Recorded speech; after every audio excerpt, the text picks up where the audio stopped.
અમદાવાદના ઘણા બધા થાળમાં એવી ભાખરી ખાધી છે કે આમ પૂરીથી પણ નાની સાઇઝની હોય ભાખરી, બિસ્કિટ જેવું ટેક્સચર હોય અને ચીપિયામાં પૂરી જેવી ગીંગડી ભાખરી પકડીને એક વેઇટર આવે અને એવું કે ભાખરી જોશે, અને પાછી અંદર થોડી ખાંડ નાખેલી હોય દળેલી.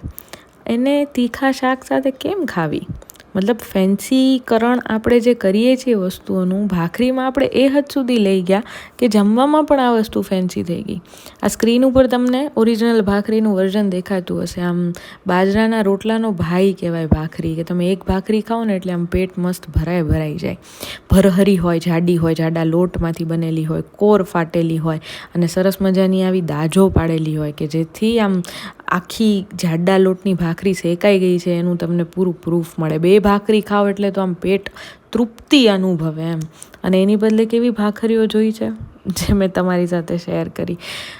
કહેવાનો મતલબ એમ કે બધું ફેન્સી ના કરીએ તો મજા રહે.